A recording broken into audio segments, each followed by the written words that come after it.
Hey guys, welcome back to the video. I'm Luke, a CFA Charterholder, and today we're going to be discussing ESG, so environmental, social and governance related considerations, which features heavily in the corporate issuers section of the material. We're going to discuss all three factors in detail. So yeah, let's get into it.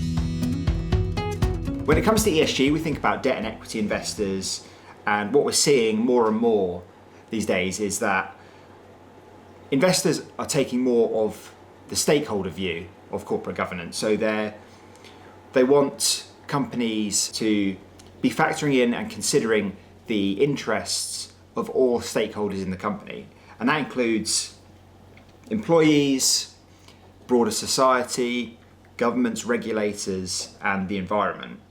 So as a result, companies are increasingly incorporating environmental, social and governance factors into their strategic decisions, and investors are also factoring in ESG into their investment decisions. So lenders and shareholders are not just looking at the financial returns that a company is generating, they are also looking at their impact on the environment, society and their governance structures. So companies are focused on ESG, investors are focused on ESG, so we need to be aware of it and the associated factors in detail before we go into our exam. And the reason why is because ESG factors can have a positive impact or a negative impact on the value of a firm. They can present both risks and opportunities. So these are some of the factors that are becoming more and more important to debt and equity investors. So when we think about the environment, we're thinking about how company activities impact our green space, our oceans, our wildlife. That all falls within the environmental part of ESG. When we think about air and water pollution, we're thinking about the emissions and the impact that corporations are having on our air quality, on our oceans, on our rivers. Biodiversity, so what's the impact of issuer action on plant life, trees? When it comes to energy efficiency, are companies operating in a way that is sustainable in terms of their use of energy? Are they migrating more towards renewable energy sources, or are they sticking with more non-renewable sources? You need to think about waste management, so what kind of pollution are corporates creating, what kind of impact is that having on the environment? And then you've also got issues such as water scarcity and deforestation, which fall within the environmental part of ESG.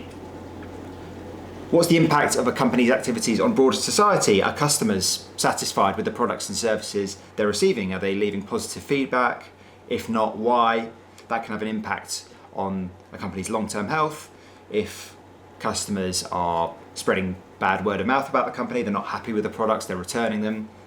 That's something that analysts will often think about and look at. Data protection, privacy. There's been a lot in the news over the last few years about companies failing to protect the personal and financial information of their customers. So that's an important issue that falls under the ESG banner. Gender and diversity, making sure there's fair representation and a good mix of male and female persons that sit on the board of large companies. Community relations, what's the impact a company has on its local community? Human rights and labour standards, is the company operating in an ethical way, paying their people fairly, their staff, ensuring they're working in high quality conditions, both in their domestic market but also in warehouses and factories in developing nations. And employee engagement, are employees happy to work for the company? Is there low employee turnover, etc.? So yeah, ESG factors include company impact on employees, broader society, people, as well as environmental impacts. And finally, governance. Has the company got a good mix of executive and independent directors on its board? Has it got a robust audit structure in place and an audit committee? Bribery and corruption, has it got controls in place to prevent employees and executives acting in an unethical way? Lobbying, political contributions, making sure the firm has, again, policies in place to prevent anything unethical taking place. Similarly for whistleblower schemes. And then finally, executive compensation. So how does the company pay its staff? Are the compensation packages for senior executives aligned with what the wants and needs of the shareholders and the stakeholders are?